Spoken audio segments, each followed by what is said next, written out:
buckaroos. This your old pal Gabby Hayes, coming at you with another one of them rip-roaring western yarns.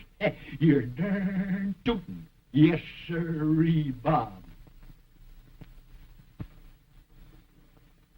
Hey, did I ever tell you about my old uncle, Bullwhip Hayes, huh?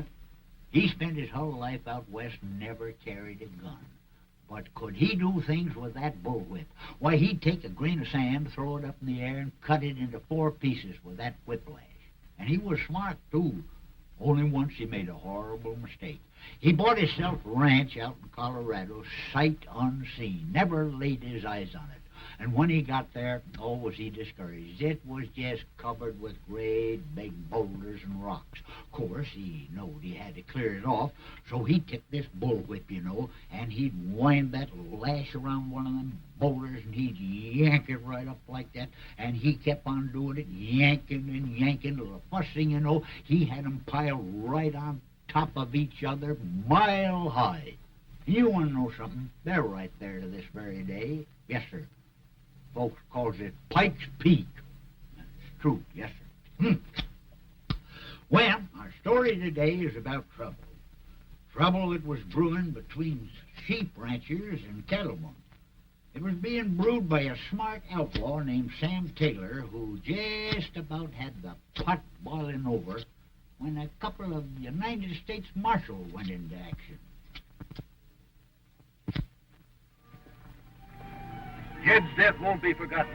We'll surprise those sheep herders and kill every one of them, including the woman boss.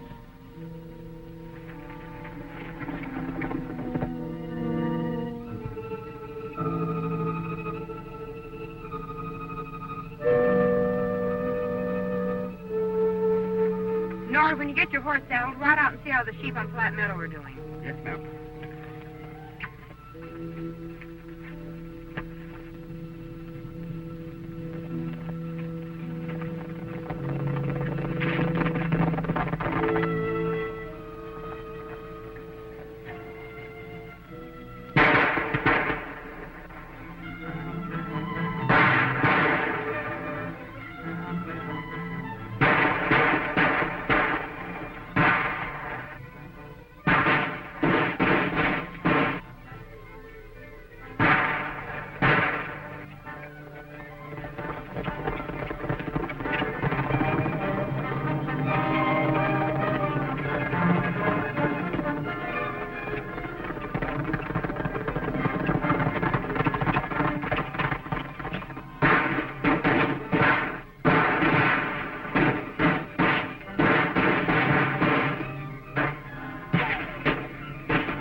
Drop your guns.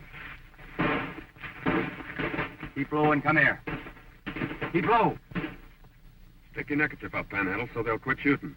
Stick my neck up and get shot? Not with my head on it.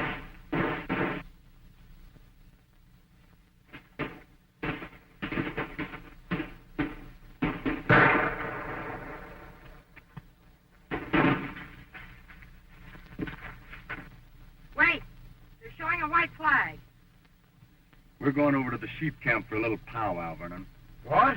It's going to go pretty hard with you men if any of those herders are dead. Get going. All right, put your guns away. Any of your men hurt, Ruth? Randy's wounded in the arm, that's all. Who started the fight? They did. Showed up and started shooting. One of our men killed Jed Moore last night. We were in the saloon, and we don't think the sheep men had anything to do with the murder. Vernon, I'm taking you and your men to jail. You old fool, you can't do that. Oh, yes, he can. Even if these people did kill your partner, you've got no right to take the law into your own hands and start a gunfight. That's right, Vernon. You'll get plenty of time to think this over in jail. You should have thought of that before you started shooting. No point in arguing, Tex. I'm locking them up. Get to your horses.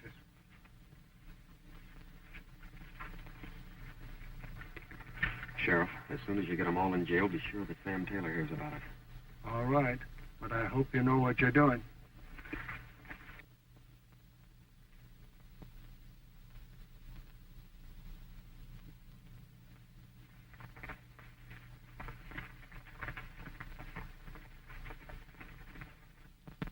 Howdy, Miss Evans. Howdy. Oh, Jack, I want you to meet Dave Wyatt Howdy, Mickey. and Panhandle Perkins. Howdy, Mickey. They're both rangers sent here to Three Corners to stop the feud. Yeah? Are all the sheepmen here, Ruth? Yes, why? Well, I'm afraid we'll have to hold you for a while. Take their guns, Panhandle.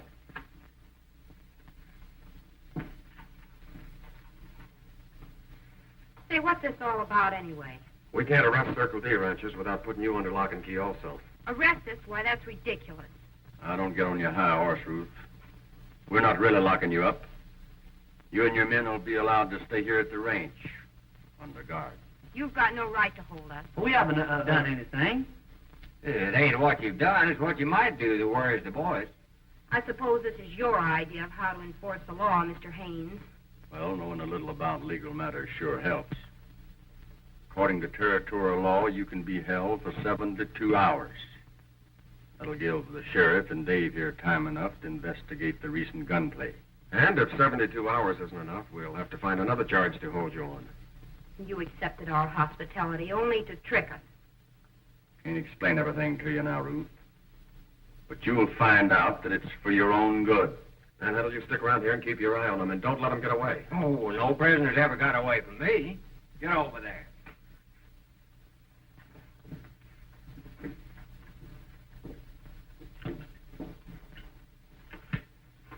We're going to put the horses away. I don't want anybody to know they're here. Oh, go ahead. You can trust me to take care of everything.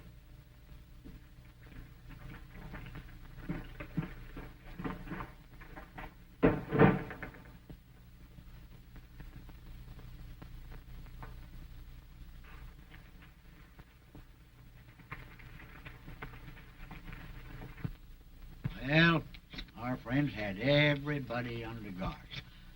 Now all they had to do was to wait for somebody to slip. And it wasn't long before somebody did.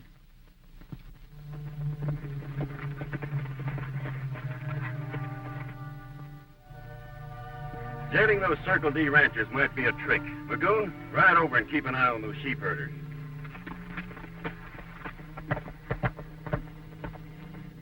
Gator, go down the canyon to the Circle D line fence. The horses are all set. We'll wait, so you know what to do if we give you the signal.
Men sure took the bait all right. Now we'll start the boys cleaning the cattle off the Circle D. Then ride in and pick off those men in jail just like rats in a trap, and the sheepmen will get blamed for it.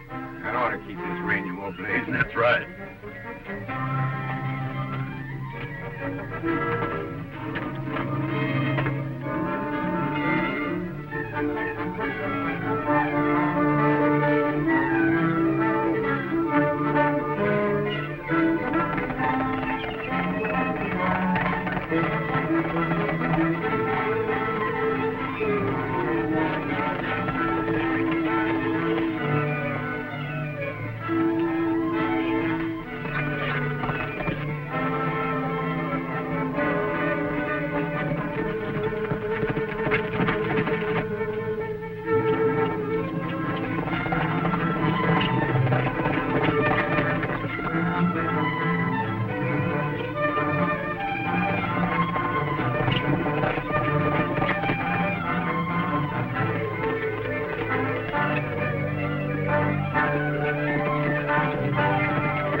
know, there's something funny about this, Tex.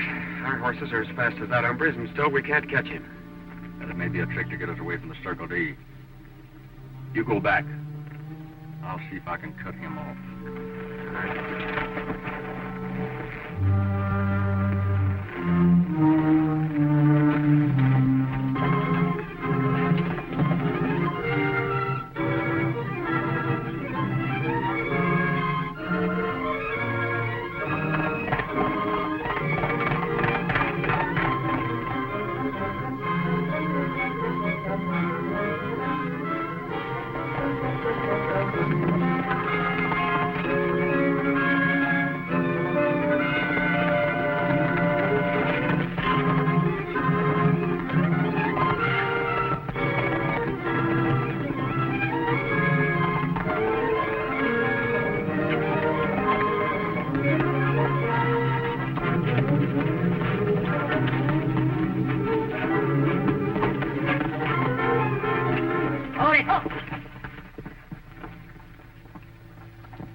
Bill Gaynor.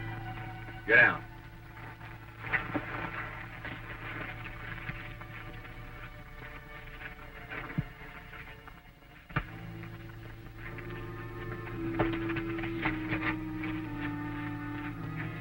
Maybe you'd better do a little explaining, Mr. Gaynor. Listen, if I did explain, it wouldn't do you any good. You're 25 or 30 miles from the Circle D right now. Your old horse is all played out. That old nag could fall over dead if you rode him back there now. Well, that's true. My horse is tired, but he ain't no nag. And it's also true that your friends are rustling at the Circle D right now. Not my friends. The sheep herders. You won't blame this one on the herders. They're all under guard at the Box Canyon Ranch. Looks like you and your friends outsmarted yourselves this time. I think I'll tie you up. Let you think over your sins. Well, sir, Tex was finding out a few things from Gaynor. Meanwhile, Ruth Lane and her boys broke out, and is kind of lucky, too, because Taylor was riding for a final payoff, and the law was going to need help.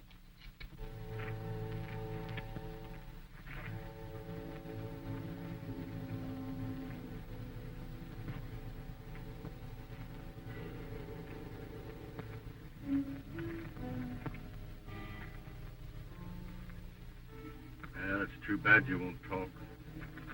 Be terrible if I'd forget where I left you. You wouldn't do that, would you? Oh, I don't know. Sometimes I'm awful forgetful. Say, I just figured out how you outrode me. The first horse you rode had white feet. This one's all the same color. You had a string of relay mounts.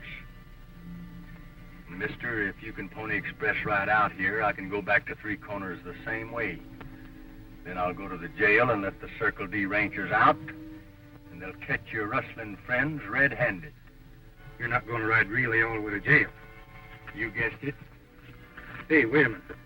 Be in jail for rustling's one thing, but I ain't hankering to be hung for no murder. And unless you can stop it, those men in jail are going to be killed, and the blame's going to be put on the sheep herders.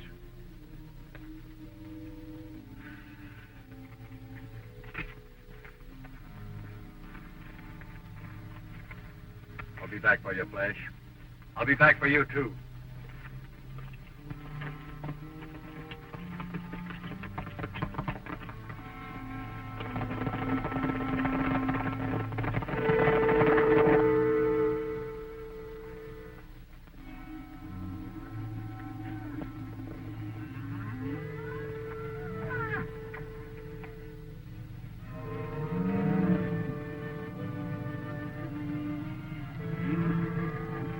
Well, the boys got most of the herd well on the way.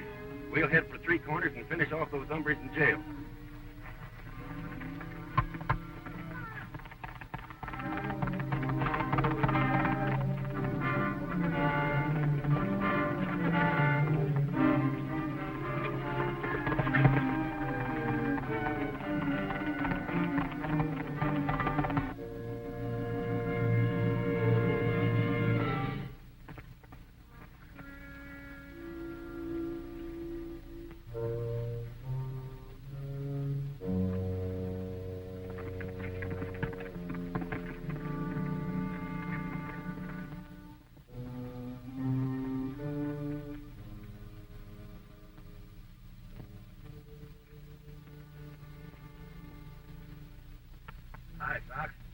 Read.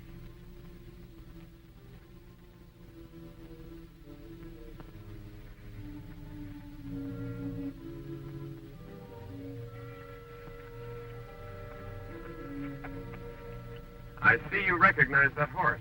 I think I do, too. It belongs to the rustler that was cutting fence at the Circle D.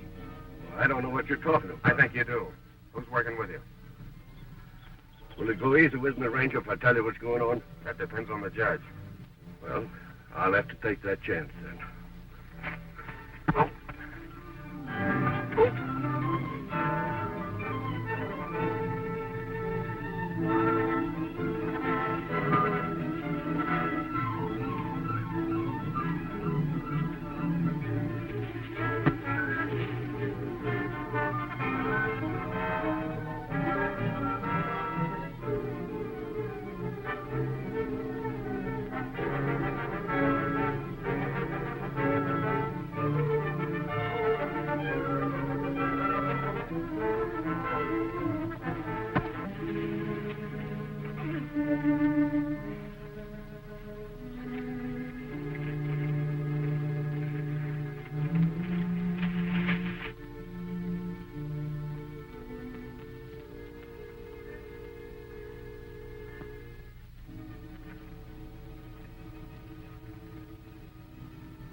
We were right about suspecting Taylor, Tex. I just learned from Magoo here that he plans to take over every ranch in the territory. Well, we've got to get to Three Corners quick, Dave.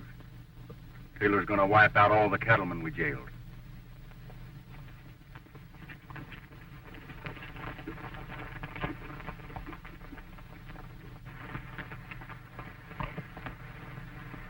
I haven't time to explain now, Ruth, but Taylor's back of all the rustling in this territory.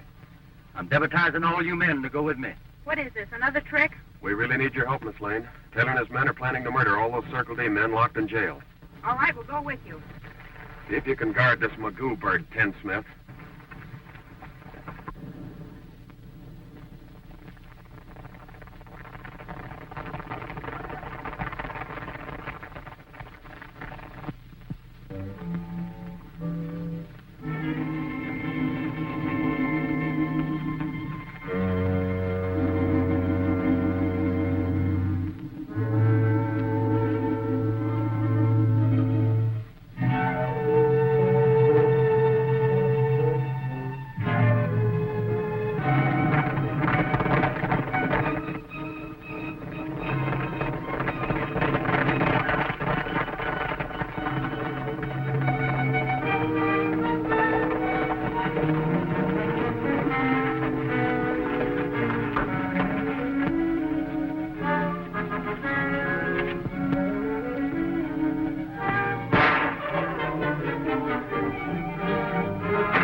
fire the jail and burn them out. You and the boys pile some brush up against the back wall.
Well, that was the end of that one. Pretty good, too. You know, them marshals was awful brave men. Yes, sir. Oh, speaking of brave men, did I ever tell you about my old uncle, fearless Frank Hayes? There was the bravest man the world has ever known, human or otherwise. Why, shucks, he'd go right into a cage of lions, 15 or 20 of them, without a gun or nothing. Before he'd been in there 10 minutes, he had them lions so tame that he could rub their head and they'd purr. Oh, he was brave.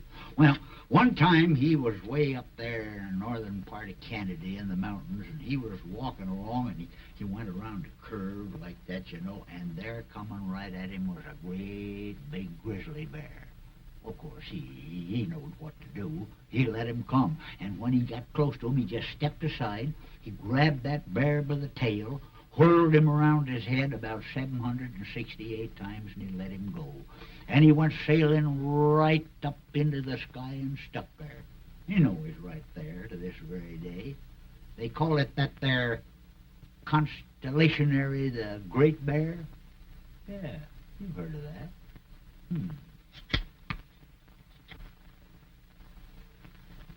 Well, I reckon that's just about all for today, buckaroos. But I'll be back next week with another rip-roaring Western yarn. You're darn tootin'.